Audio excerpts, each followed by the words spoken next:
আজকের ভিডিওটা তোমাদের জন্য তৈরি করা হচ্ছে তোমাদের যে লাস্ট ডের হোমওয়ার্ক ছিল সেই হোমওয়ার্কগুলোর সলিউশন নিয়ে। তো হোমওয়ার্কের সলিউশনগুলো আসলে আমরা ক্লাসে আলোচনা করতে চাই না, এতে টাইমটা ওয়েস্ট হয়। তো আমরা যদি এরপরও প্রবলেম থাকে তো আমরা অবশ্যই আলোচনা করব, তবে ক্লাসে আমরা নতুন টপিকস পড়াতে চাই। এই জন্য আমরা আসলে এই প্রবলেমগুলো তোমরা কীভাবে সলভ করতে পারো সেটা নিয়ে আমি একটা ক্লাস তোমাদের জন্য রেকর্ড করে দিয়ে দিচ্ছি। সবাই একটু খেয়াল করো যে আমাদের ফার্স্ট যে কোশ্চেনটা ছিল সেটা কি, যে এই যে দ্বিপদীটা দেখতেছো এইখানে এন যদি ধনাত্মক পূর্ণ সংখ্যা হয় তাহলে এর বিস্তৃতিতে সর্বদা একটা এক্স বর্জিত পদ থাকবে। হ্যাঁ, তো এটার জন্য আমরা r+1তম পদটা একটু বের করে নেই। r+1তম পদ কীভাবে নিব? এই নিলাম ফার্স্ট পদ, তারপরে 1/x⁴p মানে সেকেন্ড পদ, দুই পদ গুণাকারে লিখছি। এরপরে এখানে যে সর্বদা এক্স থাকবেই, একটু খেয়াল করো এখানে কেন এক্স বর্জিত পদ থাকবে। দেখো এটা যখন তুমি গুণাকারে লিখছো তখন এই দুইটা কিন্তু ক্যান্সেল হওয়ার একটা সুযোগ আছে যদি এই দুইটা ঘাত কী হয়, সেম হয়। তো যাই হোক আমরা অঙ্কে করার পর আরও একটু ডিসকাশন করব। তো r+1তম পদ, তো এখানে আমরা আর দিয়ে দিলাম, আর এখানে দিলাম আমরা n-r। এখন আমাদের সামনে সহগ হবে 2n-cr। কীভাবে নিলাম? দুইটা গুণাকারে লিখছি, যততম পদ তার সাথে এক কম বসাইছি, বাকিটা এখানে বসাইছি। এরপর আমরা সামনে একটা সহগ দিলাম 2n-cr। এখন আমরা এনের সাংখ্যিক মানগুলো আলাদা করে ফেলি এবং বাকিগুলো আলাদা করে ফেলি, তাহলে হচ্ছে 2np - pr, এইখানে হচ্ছে x⁻⁻pr equal to 2n-cr x⁻2np - 2pr। সবাই একটু মনোযোগ দিয়ে খেয়াল করো। তো পদটি এক্স বর্জিত হইতে হলে এক্সের পাওয়ার 0 লাগবে, তাহলে আমরা লিখতে পারি যে পদটি এক্স বর্জিত হবে যদি কি হয়, এই যে 2np - 2pr is equal to 0 হয়। তো আমরা এখান থেকে 2 ক্যান্সেল করে দিই, আমরা n is equal to r দিলাম। তো n ইকুয়াল টু r হইলে এইখানে একটা এক্স বর্জিত থাকবে, বাট প্রমাণ করতে বলছে সর্বদাই একটা এক্স বর্জিত পদ থাকবে। কারণ কেন সর্বদা এক্স বর্জিত পদ থাকবে সেটা একটু খেয়াল করো। এন আর আর যদি সমান হয় তাহলে দেখো এই এনের জায়গাটা, এই জায়গাটাতে একটু খেয়াল করো। এখানে যদি তুমি এনের জায়গায় 8 বসাও তাহলে হবে 2r - r, দ্যাট মিনস আর। তখন এই এক্স যুক্ত পদের x⁻p এর উপর ঘাত যা, এই x⁻p এর উপর ঘাতটাই হবে। এবং এইটা উপরে আছে আর এখানে নিচে আছে, যার কারণে উপরে নিচে ক্যান্সেল হয়ে এক্স যুক্ত পদটা ভ্যানিশ হয়ে যাচ্ছে। একটু খেয়াল করো, আমি আবার বলতেছি। দেখো এখানে যদি এন আর আর সমান হয় তাহলে এই অংশ থেকে তোমরা একটু এই জায়গায় উপরে খেয়াল করার চেষ্টা করো যে আমরা কী পাবো, x⁻, এনের জায়গায় যদি তুমি আর বসায় দাও তাহলে x⁻p r 1/x⁻p সামনে থাকবে 2n-cr। তো এটা তুমি ক্যান্সেল করে দিয়ে দেখলে একটা কী পাওয়া যাচ্ছে, এক্স মুক্ত পদ পাওয়া যাচ্ছে। কিন্তু এনার ভ্যালু যদি আর সমান না হয় তাহলে সেই ক্ষেত্রে কিন্তু তোমার এটা হবে না। তার মানে এনের ভ্যালু যদি আর সমান হয় তাহলে সর্বদাই একটা এক্স বর্জিত পদ পাবো, এইটাই আমরা প্রমাণ করছি। তাহলে আমরা বললাম এন যদি আর হয় বা এন যদি আর এর সমান হয় তাহলে আমরা বলতে পারি সর্বদাই একটা এক্স বর্জিত পদ থাকবে। তাহলে এটা বলে দিতে হবে, অর্থাৎ বা অতএব n ইকুয়াল টু আর হলে বিস্তৃতিতে সর্বদাই, মানে যতবার এন আর আর সমান হবে ততবারই এক্স বর্জিত পদ থাকবে, অন্যথায় থাকবে না। হ্যাঁ, তো n ইকুয়াল টু আর হলে বিস্তৃতিতে সর্বদাই এক্স বর্জিত পদ থাকবে। অনেকে হয়তো অঙ্কটা করে ফেলেছো, বাট আসলে এই জায়গাটা বুঝো না যে আসলে কেন সর্বদা এক্স বর্জিত পদ থাকার মানে কি। হ্যাঁ, সর্বদা এক্স বর্জিত পদ থাকার মানে হচ্ছে এন আর আর এর ভ্যালু সমান হলে এখানে এক্স বর্জিত পদ থাকবে। এখন প্রশ্নের একটু ল্যাজ ছিল, সেটা হচ্ছে এন এর ভ্যালু যদি 10 হয় তাহলে সহগ কত। হ্যাঁ, সরি, এন এর ভ্যালু যদি 5 হয় তাহলে দেখো n ইকুয়াল টু 5 হলে আমরা কি লিখতে পারি, যে পদটি কী হবে 10-cr। এই যে এখানে n এর ভ্যালুটা আমরা প্লেস করে দিচ্ছি, তাহলে x⁻, খেয়াল করো x⁻, আমরা কি পাবো x⁻। আচ্ছা, প্রশ্নটা আমি একটু দেখে নেই কী চাইছিল। n ইকুয়াল টু 5 হলে ওই পদের মান কত? ওকে, এন এর ভ্যালু যদি 5 হয়, আচ্ছা এন এর ভ্যালু যদি 5 হয় তাহলে এক্স বর্জিত পদের মান কত? আচ্ছা, এন এর ভ্যালু যদি 5 হয় তাহলে আর এর ভ্যালু আমরা 5 নিব, সেই ক্ষেত্রে আমাদের পদটি হবে 10c5। মানে এইখানে n এর ভ্যালু 5 হলে ওই পদের মান, এর বলতে বোঝাচ্ছে যে n এর ভ্যালু 5 হলে সেই x বর্জিত পদের মানটা কত। তো n এর ভ্যালু 5 হলে r এর ভ্যালু 5 হবে x বর্জিত হওয়ার জন্য, তখন n এর ভ্যালু পাইলাম 10, মানে 5 দুগুণা 10 আর নিচে আর 5, যেটার ভ্যালু আসে 252, সেটাই হচ্ছে এই অঙ্কের আনসার। হ্যাঁ, তো আশা করি তোমরা বুঝতে পারছো। তো আমরা পরের প্রবলেমটা সলভ করি, চলো। তো নেক্সট যে প্রবলেমটা সেটা কি, যে ধ্রুবপদ বের করতে বলছে। ধ্রুবপদ এটা তোমরা পারবা, এটা আসলে আমার সলভ করার প্রয়োজন আছে বলে মনে হয় না, তারপরেও আমরা একটা অঙ্ক করি, সেটা হচ্ছে 2 নম্বর পরেরটা করি।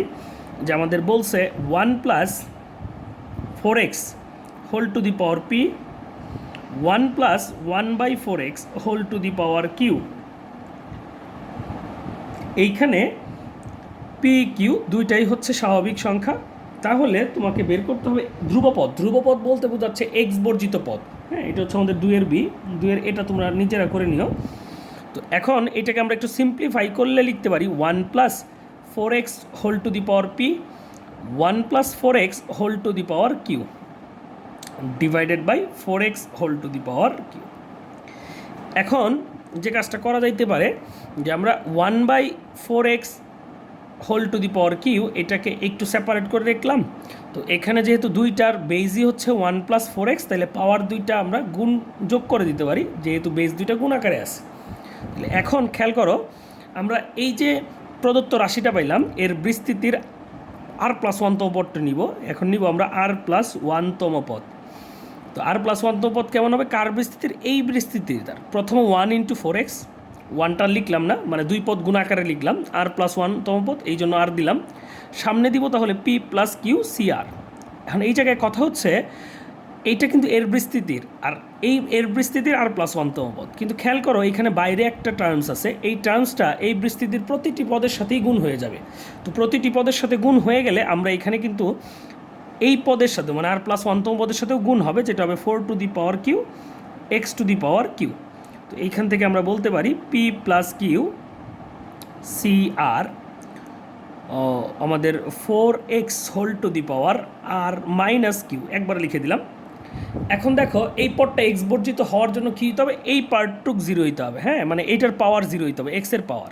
তো এখানে আমরা একবার লিখছি কেন, 4 এর পাওয়ারটা আমরা আলাদা করে লিখতে পারতাম, বাট x এর পাওয়ার যা 4 এর পাওয়ারও তাই। এখন দেখো x এর পাওয়ার কোনো কারণে 0 হয়ে গেলে 4 এর পাওয়ারও 0 হয়ে যাবে, কারণ পাওয়ার সমান। তো এখানে r এর ভ্যালু যদি q হয়, তাহলে দেখো এখানে 0 হবে, তখন x টু দি পাওয়ার 0 = 1 পাবো।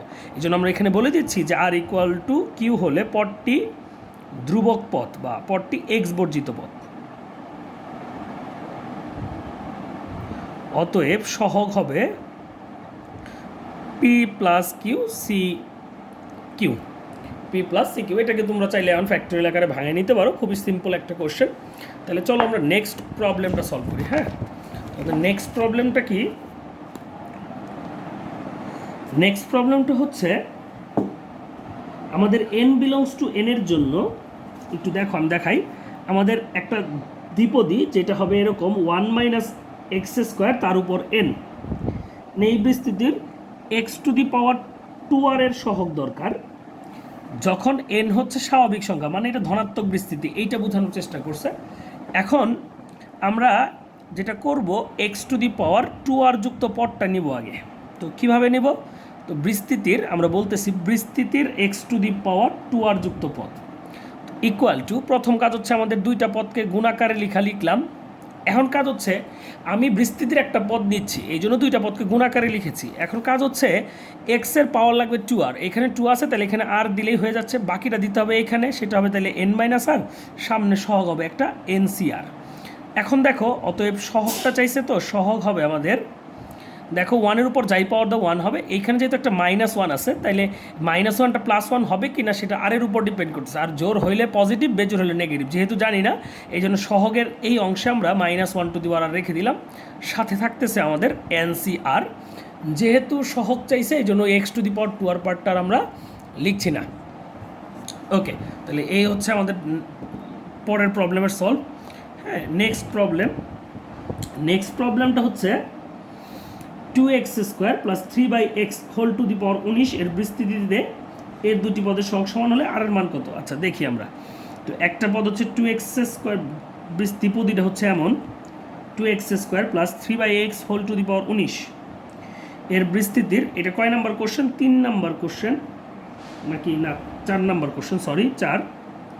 এখন এর সহগ দুইটি পরস্পর সমান, কার কার? x⁻38 - 3r, আরেকটা হচ্ছে x⁻35 - 3r, এই দুইটা পদের সহগ সমান।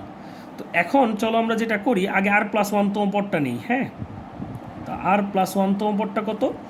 সেটা হবে এরকম 2x² × 3/x, এখানে আর এখানে তাহলে 19 - r, আমাদের প্রবলেমের পার্ট লিখে দিলাম 19 CR।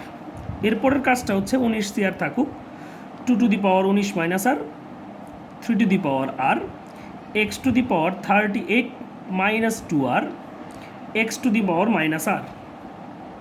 তাহলে 19 CR 2 two the power 19 - r, 3 two the power r, x⁻38 - 3r। তাহলে দেখো x⁻38 - 3r কিন্তু আমরা পেয়ে গেছি। হ্যাঁ, তাহলে এর সহগ আরেকটা কার সহগ? x⁻35 - 3r। তার মানে x⁻35 - 3r পাওয়ার জন্য আসলে আমাদের কি করতে হবে, যে x এর এই যে 38টা আছে এন থেকে কিছু রিডিউস করতে হবে। হ্যাঁ, তো রিডিউস করলে আমরা কি পাবো, যে সহগটা পাবো সেটা। এখন দেখো এইখানে তাহলে আমরা কি করতে পারি, আমরা একটা কাজ করি, চলো আমরা যেটা করব এখন, ওকে, আমরা r+2 তম পদটা নেই, তাহলে কি পাবো দেখো 19 CR 2x² whole to the power, এনে r+2 তো তাহলে হবে r+1 3/x whole to the power r+1, এইখানে হবে 19 - r - 1। তাহলে আমরা কি পাচ্ছি দেখো 19 CR+1 2 টু দি পাওয়ার হচ্ছে আমাদের 19 - 1 মানে 18 - r, x⁻38 - 2r -2, 3 two the পাওয়ার, আমি নিচে লিখি একটু, হ্যাঁ, 3 টু দি পাওয়ার r+1, সেই সাথে x⁻r -1। এখন 19 CR+1 2 two the power 18 - r, আর হচ্ছে আমাদের 3 টু দি পাওয়ার r+1, এই অংশটুক থাকুক। সাথে আমরা এখন যেটা করব, এক্সের পাওয়ারগুলো ক্যালকুলেট করে ফেলি। দেখো 38তে দুইবার দিলে 36, আরেকবার দিলে 35, আর -2 আর -3r হয়ে গেল, -2 আর -r। আচ্ছা, তাহলে আমরা এখন প্রশ্ন মতে কি এইখানে যে 38 x⁻38 - 3r এর সহগ পেয়েছিলাম এইটুক, আর এইটুক সমান হবে। তাহলে প্রশ্ন মতে বা এখন প্রশ্ন মতে আমরা বলতে পারি এই দুইটা সহগ সমান। কোনটা কোনটা? 19 CR 2 two the power 19 - r 3 two the power r is equal to 19 CR+1 2 two the power 18 - r 3 two the power r+1। ঠিক আছে, তাহলে এখন যে কাজটা হচ্ছে ক্যালকুলেশন করবা, তাহলে এনে 3 টু দি পাওয়ার আর এনে 3 টু দি পাওয়ার r+1, তার মানে একটা 3 বেশি আছে, এখানে 18 - r, এখানে 19 - r, তার মানে যে খেয়াল করো এইখানে পাওয়ার কি বেশি আছে? 1 বেশি আছে। হ্যাঁ, কারণ 18 + 1, তার মানে এখানে 2 একটা বেশি, মানে 18 থেকে আর বাদ দিছি, 19 থেকে আর বাদ দিছি, তার মানে 1 বেশি থাকবে। আর এখানে 19 CR, আর এখানে 19 CR+1 ইন্টু 3টা কিন্তু এই জায়গায়। তো এখন তোমরা চাইলে এটা খুব সহজেই সলভ করে ফেলতে পারো। কিভাবে? আমরা ফ্যাক্টোরিয়াল ভাঙাবো, r factorial 19 - r factorial is equal to 19 factorial divided by r+1 factorial 19 - r -1 এর ফ্যাক্টোরিয়াল। ঠিক আছে, আমি একটু দেখাই। এরপরে আমার মনে হয় না আসলে অঙ্কটা আমার করার আর দরকার আছে, তোমরা এইগুলো ক্যান্সেল আউট করে, এখানে একটা 2 ছিল আর এখানে একটা 3 ছিল। তো এখন তোমরা ক্যালকুলেট করে এখান থেকে সহজেই আর এর মান বের করতে পারবা। কীভাবে? এখানে দেখো r সংখ্যক উৎপাদক, এখানে r+1 সংখ্যক উৎপাদক, তার মানে উৎপাদক একটা বেশি, সেটা হচ্ছে r+1। আর এখানে যতগুলো উৎপাদক সেখান থেকে এখানে মাত্র একটা কি আছে? কম আছে। তাহলে উপরে পাবা হচ্ছে 2, নিচে পাবা হচ্ছে 19 - r, আর এখানে পাবো 3 ডিভাইডেড বাই r+1। এইখান থেকে ক্যালকুলেট করে আর এর মান বের করে নিবা। এই প্রবলেম আর আমি সলভ করছি না। হ্যাঁ, আশা করি বুঝতে পারছো। নেক্সট প্রবলেমে যাই আমরা। নেক্সট প্রবলেমটা কি আমাদের? ওয়েট করো তোমরা। ওকে, নেক্সট প্রবলেমটা খুবই ইম্পর্টেন্ট, সেটা হচ্ছে 5-এর A। তো চলো আমরা দেখাই 5-এর এ কী করতে বলছে। 5-এর এতে করতে বলছে যে 1 + x² into 1 + x whole to the power n। এই দ্বিপদীর বিস্তৃতিতে তোমাকে এক্স কিউবের সহগ বলছে এক্সের সহগের 6 গুণ, এক্স কিউবের সহগ এক্সের সহগের 6 গুণ। তাহলে তোমাকে বের করতে হবে এর মান কত, সেই সাথে এই এনের মানের জন্য x⁴ এর সহগ কত এটা বের করতে হবে। তাহলে এইটুকু ইকুয়াল টু আমরা কী করি দেখো, এই 1 দিয়ে একবার এই দ্বিপদীটাকে গুণ দিয়ে দিলাম। তাহলে 1 × 1 + x whole to the power n plus x² × 1 + x whole to the power n। এখন যে কাজটা সেটা হচ্ছে আমাদের বের করতে হবে এক্স কিউবের সহগ নিতে হবে একবার, এক্সের সহগ নিতে হবে একবার। এখন আমি তোমাদের সাইড নোটে দেখাচ্ছি কীভাবে করবা। এইটাকে যদি বিস্তৃতি করো তাহলে তুমি পাবা 1 × x, 2 পদ। আর এটার এক্স কিউবের সহগ যখন নিবা তখন তুমি যেটা করবা, আচ্ছা এক্সের সহগটা আগে নেই, এনে 1 দিলে এক্সের সহগ পাওয়া যাবে। আর বাকি এখানে যাই হোক না কেন 1ই থাকবে যেহেতু, তাহলে সহগ পাবো কি NC1। ঠিক আছে, এখন কথা হচ্ছে এইটুকের সহগ, এইটুকরে যদি বিস্তৃতি করি তাহলে কী হবে। এখন এই দ্বিপদীর বিস্তৃতি তুমি 1 × x পাবাই, তার সাথে তুমি সকল পদের সাথে x² গুণ হবে, এই জন্য x² গুণ দিলাম। এখন দেখো এখানে কোনো কিছুর জন্যই কিন্তু তুমি আর এক্স যুক্ত পদ পাবা না, ঘাত অবশ্যই এক্সের ঘাত অবশ্যই 1-এর থেকে কী হবে বড়। তাহলে আমরা বলতে পারি এইটুকের বিস্তৃতিতে কি নাই, এক্স যুক্ত পদ নাই, কারণ সবার সাথে কী গুণ হয়ে যাচ্ছে x²। তার মানে মিনিমাম ঘাত শুরু হবে থেকে 2 থেকে। এই জন্য শুধু এক্স আছে কোন যে বিস্তৃতিতে, এই বিস্তৃতিটাতে। অতএব আমরা লিখব এক্সের সহগ, এইটার বিস্তৃতি এক্সের সহগ NC1, পরেরটাতে এক্স নাই এই জন্য আর লিখলাম না। এখন আসি এক্স কিউবের সহগ। তো দেখো এখানে যদি তোমার এক্স কিউব প্রয়োজন পড়তো এটার বিস্তৃতিতে আগের মতো 2টা গুণাকার লেখছো, তখন কিন্তু এখানে 3 দেওয়ার প্রয়োজন পড়তো, 3। এখানে যখন 3 দিতা এখানেও কিন্তু 3 দেওয়া লাগতো। তার মানে এইটুকের বিস্তৃতিতে এক্স কিউবের সহগ পাবা NC3। এখন আসি এইটাতে এক্স কিউব আসে না নাই, যেহেতু সবার সাথে x² গুণ হচ্ছে তার মানে 2 থেকে বড় ঘাতযুক্ত এক্স থাকবে, তার মানে এক্স কিউব থাকার একটা চান্স আছে। তো আমরা ক্যালকুলেট করি। প্রথম কাজ কি আবার দেখাচ্ছি, এই টুকরে যেহেতু বিস্তৃতি করবা 2 পদ গুণ আকারে থাকলো আর তাদের সাথে একটা x² গুণ থাকলো, কেন সবার সাথে x² গুণ হবে, আর এক্স কিউব পাওয়ার জন্য এখানে 1 দেওয়াই যথেষ্ট। তখন একটা সহগ পাবো হচ্ছে আমরা NC1, তাহলে দিলাম হচ্ছে আমরা NC1। হ্যাঁ, এখন প্রশ্ন মতে এই এক্স কিউবের সহগটা মানে NC3 plus NC1 is equal to 6 × NC1। তো আমরা তখন বলতে পারি NC3 ইকুয়াল টু 5 × NC1। কেন 6টা NC1 থেকে একটা NC1 বাদ দিয়ে এলো।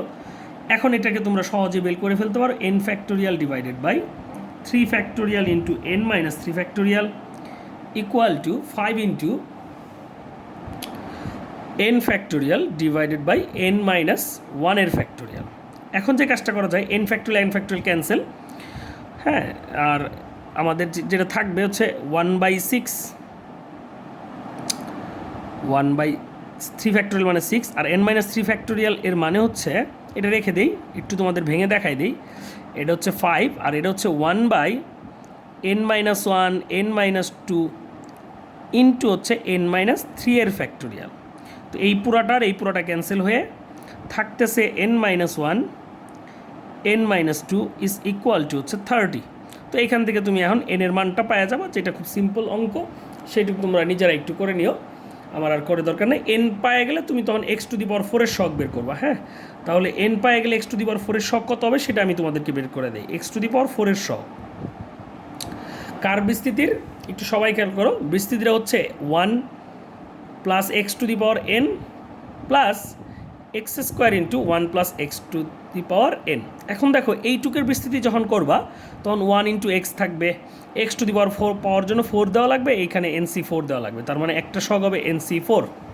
এরপরে আসি এইটার বিস্তৃতি যখন তুমি করবা তখন এই 1 আর x তো গুণ থাকবেই, সাথে একটা x² গুণ দেওয়া লাগবে, আর x⁴ পাওয়ার জন্য এখানে 2 দিছো মানে হচ্ছে সহগ হয়ে যাবে NC2, এই জন্য দিয়ে দিলাম NC2। এটাই হচ্ছে আমাদের x⁴ এর সহগ। n এর ভ্যালু এখান থেকে বের করে এখানে বসাই দিবা, ভাই দুইটা যে আসবে, তো যদি দুইটা একটা পজিটিভ আসবে ওইটাই আমরা শুধুমাত্র নিব, তাহলেই হবে। হ্যাঁ, তো এখন এই প্রবলেমটা সলভ হয়েছে, বাকি প্রবলেমগুলোতে তেমন একটা প্রবলেম থাকার কথা না, তারপরে আমি দেখতেছি কোনটা প্রবলেম। চলো 5-এর বিটা আমরা করি। 5-এর বি নেক্সট প্রবলেম। ওকে, 5-এর বি নাম্বারটা তোমরা একটু খেয়াল করো। এইখানে অনেকে হয়তো বা প্রশ্নটাই বুঝো নাই কী চাইছে। বিস্তৃতির আকার বলছে 1+2x, এর উপরে পাওয়ার কত 20, একবার নিচে x⁻r−1 শখ। তাহলে আগে আমরা x⁻r−1 যুক্ত পদটা নিব। হ্যাঁ, x⁻r−1 যুক্ত পদ নিব। তো কোনো যুক্ত পদ নেওয়ার উপায় হচ্ছে প্রথম দুইটা পদ গুণাকারে লিখো। এটা আমরা লিখে দিলাম বিস্তৃতির x⁻r−1 যুক্ত পদ। তাহলে 1 × 2x, 1টা লিখলাম না। তাহলে এখানে কিন্তু r−1 দেওয়ার বিকল্প কোনো ওয়ে নাই, এই জন্য আমরা এখানে লিখতেছি 20cr−1। তাহলে সহগ কতটুক? সহগ হচ্ছে 20cr−1 2r−1। আর এই সহগটাকে প্রশ্ন বলে দিছে সিআর। তাহলে দেখো, সিআর মানে হচ্ছে একটা সহগ, কোন পদের সহগ? আরতম পদের সহগ। তো আরতম পদ হইলে এখানে r−1 হয়। তাহলে এখন যদি আমরা cr+2 নেই, কারণ কি প্রশ্নে প্রমাণের মধ্যে দেখো cr+2 এর কথা বলা আছে। তাহলে এখানে যখন cr, তখন এখানে কত আর এর জায়গায় এখানে আর ছিল, এখানে r−1 নিছি। তাহলে যখন আমাদের এখানে r+2 থাকবে, তখন আমরা এখানে লিখতে পারি r+1, এক কমায় দিতে পারি, তখন এনেও হবে 2r+1। প্রশ্ন মতে শর্তে বলে দিছে কি করতে হবে। প্রশ্ন মতে ওরা বলেই দিছে যে এই ভ্যালুটা মানে 20cr+1 সেই সাথে 2r+1 ইজ ইকুয়াল টু কত গুণ? দ্বিগুণ, 4 × ওই সিআর এর সমান, মানে 20cr−1 2r−1। তো এখন তুমি ক্যালকুলেট করে ফেলো। যে ক্যালকুলেট করাটা খুবই ইজি, আমি দেখাচ্ছি কীভাবে করবা। তো এইখানে r−1 আছে, এখানে r+1। তো r−1 এর পরের সংখ্যাটাকে r, তারপরের সংখ্যাটা r+1। তার মানে এইখানে যতগুলো 2 থাকবে, এখানে তার থেকে 2টা বেশি 2 আছে, এই জন্য আমরা ডিরেক্ট লিখে ফেললাম 2²। আর এখানে 4, এখানে 20cr−1, এখানে 20cr+1। এই 2² আর 4 ক্যান্সেল। এখন আমরা যেটা করব থাকবে তাহলে হচ্ছে 20cr+1 is equal to 20cr−1। এখন কথা হচ্ছে, এই যে দেখতেছো তোমরা, এই জায়গায় এসে প্রবলেমটা আটকে গেছে। আর আমরা প্রবলেমটা সলভ করবো কেমনে? হ্যাঁ, তো এক ফ্যাক্টরিয়াল আকারে ভেঙে করতে পারো। সেটা না করে আমরা ডিরেক্ট একটা ফর্মুলা ইউজ করতে পারি। সেটা কি? আমি আপাতত ফর্মুলাটা লিখে দিচ্ছি, আমরা ক্লাসে আলোচনা করব। NC(x) = NC(y) হলে x + y = n। তাহলে আমরা লিখব, যেহেতু দেখো উপরের ভ্যালু দুইটা সমান, নিচের ভ্যালু দুইটা আলাদা। উপরের ভ্যালু দুইটা সমান, নিচের ভ্যালু দুইটা আলাদা হলে আমরা যেটা করব, দুইটার যোগ নিব। তাহলে প্লাস আর মাইনাস আর ইকুয়াল টু হচ্ছে 20, +1 - 1 ক্যান্সেল, তাহলে আর ইকুয়াল টু হচ্ছে 10। তার মানে এটাই হচ্ছে আমাদের আর এর ভ্যালু, যেটা আমাদের বের করতে বলছে। খুব সিম্পল অঙ্ক, আশা করি বুঝতে পারছি। এখানে তেমন কোনো জটিলতাই ছিল না। 6 নাম্বার অঙ্কটা আমি শর্ট ফর্মুলায় করে দেই, তোমরা মূল নিয়মে নিজেরাই করে নিতে পারবা। দেখো, সেটা হচ্ছে √x, আমি একটু ভুল লিখেছি, √x - √m / x² whole to the power 10। এর এক্স বর্জিত পদের সহগ চাইছে। তাহলে আমরা ডিরেক্ট সহগ বের করে ফেলি। সহগ হবে এরকম টাইপের একটা কিছু, 10c সামথিং। এখানে 1 আছে, লেখার দরকার নাই, পরেরটাতে আছে -√m, সেটার উপর লিখব। এখন এইখানে জায়গাতে হবে, এখানে তাই হবে। তাহলে শুধু বের করা লাগবে কার মান? আর এর মান। আরটা কীভাবে নিব? 10 × প্রথম পদে চলকের ঘাত। প্রথম পদে চলকের ঘাত আছে হাফ, এই জন্য হাফ, মাঝখানে দিলাম মাইনাস, এক্স বর্জিত পদ মানে 0, আর এখানে হাফ -2। এটাকে ক্যালকুলেশন করলে তোমরা পাবা 2, দ্যাট মিনস এখানে 2, এখানেও 2। এখন প্রশ্ন মতে বলে দিছে এই 2 হচ্ছে 405, তার মানে 10c2 × m² is equal to 405। তো এখান থেকে তোমরা বের করলে দেখবা m এর ভ্যালু কত আসে? 9 আসে। হ্যাঁ, খুব সিম্পল একটা ম্যাথ। তো এটা আমি আর শর্ট ফর্মুলায় করে দিলাম, মূল নিয়মটা তোমরা বাসায় নিজেরাই করে নিবা। তো অঙ্ক বুঝতে পারা এবং এফিশিয়েন্টলি করতে পারার মধ্যে অনেক ডিফারেন্স। হ্যাঁ, তো অনেকেই বুঝে, বাট একদম এফিশিয়েন্টলি করতে গেলে তখন তোমাকে অবশ্যই একটু স্কিলফুল হইতে হবে। হ্যাঁ, তো আমি এই কয়েকটা অঙ্ক এখানে শেষ করতেছি। আরেকটা ভিডিও আমি আরেকটা ইয়েতে করি, নাহলে ভিডিও লেন্থ অনেক বড় হয়ে গেলে আপলোড হইতে একটু সমস্যা হয়। হ্যাঁ, ঠিক আছে।